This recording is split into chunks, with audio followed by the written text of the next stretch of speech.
नमस्कार मित्रांनो, आपलं भटकंती विथ नम्रता या चॅनलमध्ये स्वागत आहे, जिथे आपण एकत्र नवीन ठिकाण एक्सप्लोर करणार आहोत। जसं की तुम्ही काल पाहिलंच, अक्कलकोटमध्ये श्री स्वामी समर्थांचं दर्शन आपण घेतलं।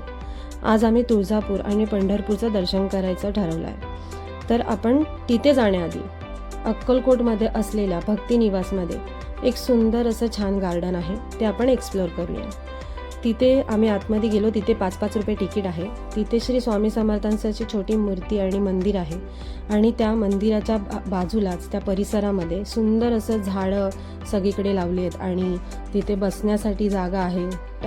थोडा वेळ विरंगुळा करू शकतो आपण, चालायला जागा आहे। तिथे छान छान फोटो आपण क्लिक करू शकतो, काढू शकतो, थोडा वेळ तिथे एक्सप्लोर करू शकतो।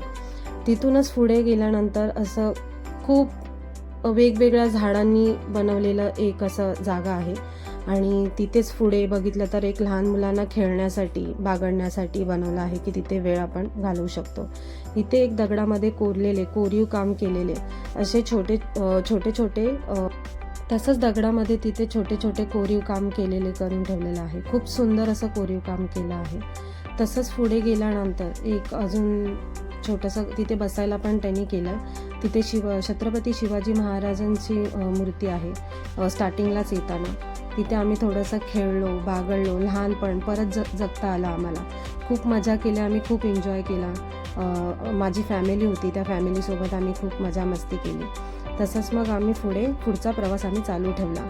तिथून आम्ही पुढेच गेल्यानंतर अक्कलकोटमध्ये एक अजिंक्य तारा म्हणून असं एक हॉटेल आहे, खूप छान आहे। तिथे आपण राहू शकतो, खाऊ शकतो, पिऊ शकतो। परत तिथे राहण्यासाठी जागा आहे, खूप छान आहे। स्विमिंग पूल आहे तिथेच। त्यांनी असं डेकोरेशन केलं आहे, सजावट केली आहे की जुन्या पुरातन काळामध्ये आपण महाराष्ट्रामध्ये लोक राहत होते, तिकडचं गावाकडचं जे जगणं आहे ते त्यांनी तिथे प्रत्यक्षात दाखवण्याचा प्रयत्न केला आहे। खूप छान अशा कलाकृती तिथे केलेल्या आहेत।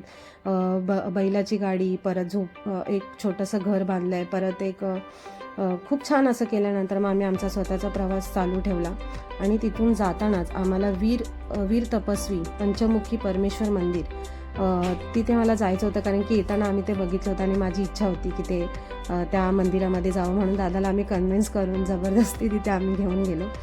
आणि तिथे गेल्यानंतर एवढं सुंदर मंदिर आहे आतमध्ये, खूप छान। आणि पूर्ण आपले जेवढे देव आहेत त्या देवांचं दर्शन तिथे आपल्याला घडून येईल। पूर्ण शंकराचे पिंडांनीच पूर्ण ते सजवलेलं आहे आणि खूप छान सुंदर आहे। आणि आम्ही तिथे दर्शन वगैरे केलं। दर्शन केल्यानंतर तिथे आम्हाला खूप आवडलं आणि तिथेच एक हे रुद्राक्षापासून बनवलेला जो फोटो आहे छोटासा, आणि तिथे त्या मंदिराच्या आतमध्ये जसं मी तुम्हाला बोलली की आतमध्ये गेल्यानंतर खूप सारे देवांचं आपल्याला दर्शन होतं आणि तिथे खूप सारे देवांच्या छोट्या छोट्या मूर्त्या आहेत आणि पूर्ण देवांचं आपल्याला दर्शन तिथे घडून येणार। पूर्ण पिंडांनी सजवलेलं आहे तिथे आणि तिथे पण आम्ही खूप सारे फोटो वगैरे काढलं आणि आम्हाला खूप आवडलं ते मंदिर। आणि तुम्हीही त्याचं दर्शन तुम्ही कधी गेलात तर घ्या। त्यानंतर आम्ही पुढचा प्रवास चालू ठेवला आणि आम्ही आज रात्री तुळजापूरला गेलो। पहिले तुळजापूरचं दर्शनाला सुरुवात केली आणि तुळजापूरला गेल्यानंतर तिथे आम्हाला नाही व्हिडिओ वगैरे काढून दिलं, मग आम्ही तिकडचे लक्ष्मी नरसिंह वगैरे जेवढे आम्हाला फोटो काढता आले तिथे गेलो।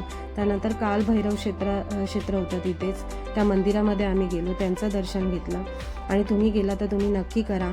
आणि तसंच आम्ही आमचा पुढचा प्रवास हा चालू ठेवला आणि आम्ही आज रात्रीच पंढरपूरचं दर्शन, विठ्ठल रखुमाईचं दर्शन करणार आहोत।